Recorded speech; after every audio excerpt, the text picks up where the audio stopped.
Okay, after that fun little countdown. Hi, my name is Kara, and I am helping to facilitate this great conversation for Scholarshot today. And I'm joined by two women who have got some great information and insight. I know it is, winter break.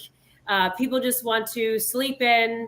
Don't bother me. But there are a lot of really amazing things that you can do and get ahead of the game. And that's what we're here to talk about. Just some small little things that you can check off your to-do list. So before we get to that, let me go ahead and let them introduce themselves. I guess, Leslie, let's start with you. Hi, everybody. I'm Leslie Vieira. I work at Scholarshot as an academic manager, just walking us alongside students throughout their college journey.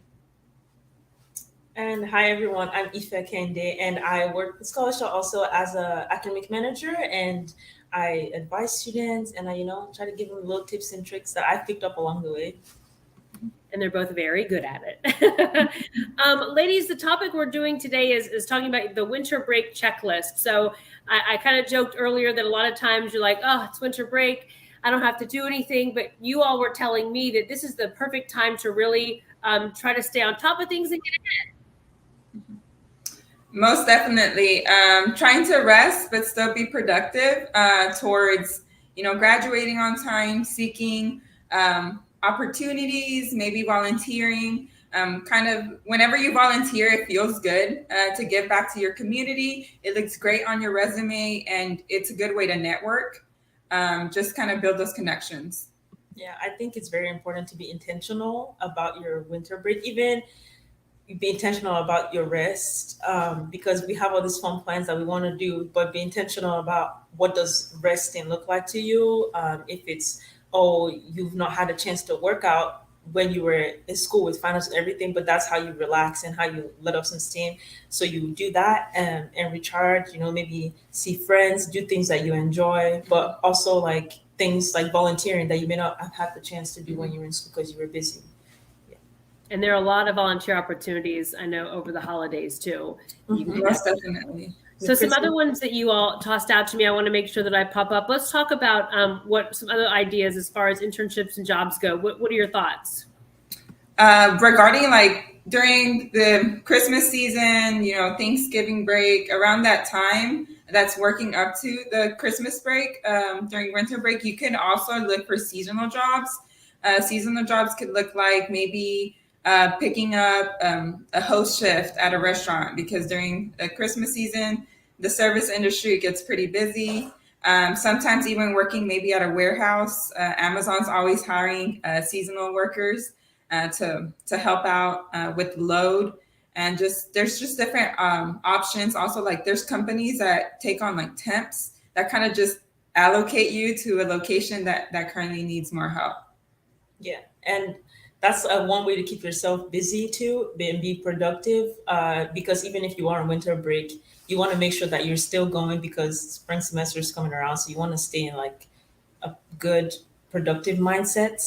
So like Leslie said, there's a lot of places that are hiring, your grocery stores and things like that, because people are shopping for Christmas and all of that. And even with the looking for internships, it's like that's a time to make a plan. Like you can look for what's out there, do your research, look for what you're looking for in an internship, search up what places are hiring in the future and what are their requirements, so you can start getting ready for that. For example, you can even do both at once, right? So if an internship is looking for maybe volunteer opportunities, or like on your resume, or they're saying have experience in this, you can then do that, find that experience during your winter break, so you're able to apply for that internship eventually. And when it comes with internships for those graduating either in the spring or fall of next year, it's ideal to start applying to internships during the fall. So during winter break is a perfect time, because students have a little bit more time to dedicate to those applications for the internships that start in summer 2023.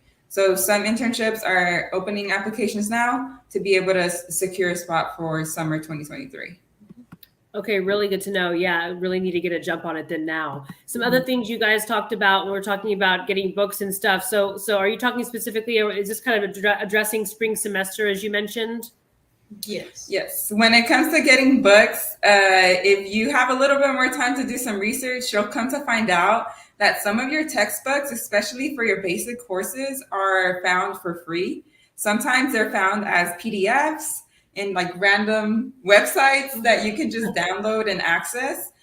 Sometimes you can just go to like Chegg, sometimes Amazon and rent them, and it's cheaper to do it early because you could actually find those options instead of waiting until the semester starts. And some of the renting options are no longer available because they've rented out all of that availability of the book. So then if you know what you're taking, you can you reach out to the professor beforehand, or will they have already given you a list? So some professors will have given you a list. Some of them do take a little bit longer, so you might not know what you're getting. But I think if you know the class you're taking, there's probably resources already, because this professor has taught the class multiple times, and there's people who have taken the class, so you can ask around to see. And also, even in that idea, like winter break is a time for you to also look at your spring schedule and see, okay, really look at it and be like, okay, this is the classes I want to take. Am I looking to change anything around? When can I do that? When can I make those changes? Are these the classes I want to take the number? It's a time for you to really change anything in your schedule that you think that you might not like, so that you're settled for spring semester. Yes. So what do you hear a lot of times? Because I know you both manage multiple students as far as their academics are concerned. What are you all hearing and seeing from your students that other people could probably relate to right now when it comes to winter break? Mostly, a lot of my students they went away from home. So coming back home to Dallas after being in College Station, living in Austin, it's kind of it takes a minute to adjust for them because they're so used to their independence being out there, and now they're back home and their mom's already asking them to clean and to run errands and all these things. So it's important to communicate boundaries with your parents, and sometimes it's okay to just tell them, hey, you know what, I just got back, give me 3 days, let me get some rest, let me readjust, and then I'm more than happy to assist in whatever's needed. Yeah. And just going off of that too, it's okay to feel different. You did experience a transition and a change. You went to college and you came back, so it's okay to feel different, like you've changed from your environment. But also it's an opportunity to maybe explore your hometown or your like where you live in a different light, if that makes sense. Because I know sometimes we come back and I know some of my students are like, I want to stay home, like I don't want to do anything, or I just want to like I'm different and it's not the same. I don't really vibe with the like place anymore. But it's kind of an opportunity to see it in a different way or to explore in a new light with some things that you've learned. Even catching up with your friends, like your old friends, they've changed too. So it's also learning new things. Yeah. So. And it's also okay if you do come back home, hang out with your friends, and the friendship doesn't feel the same because both of y'all have, been independent, gone to different schools. It's okay that relationships do change. Sometimes it's just a matter of having that conversation of like, okay, like I'm noticing our vibe is different, and addressing like what is going on, and really establishing if you're going to continue investing in this friendship, or maybe it's all right to take a pause, maybe reconvene, only see them every summer. It just depends, and it's really up to you to try to not put all that pressure on yourself, to really try to keep every single relationship, every single friendship you had in high school. Ladies, that's really good insight. I love it. And if you have any questions, if any comments, please make sure you drop those in the comment section below. I have to make sure that we mention the Gap app before we head out on winter break, so to speak, today, because I think it's something too to let people know about if you don't already. So this is something you can do. It's not going to take your whole break. It's going to take you like 2 minutes. But Leslie, tell us about the Gap app.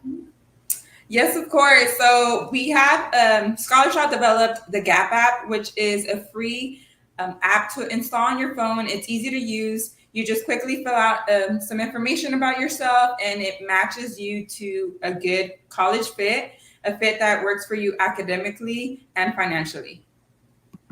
All right, ladies, I hope you have a lovely break. I know you don't really get the same break that you used to, but enjoy it either way, okay? Right. Great information, everyone. See you next time. Thank you.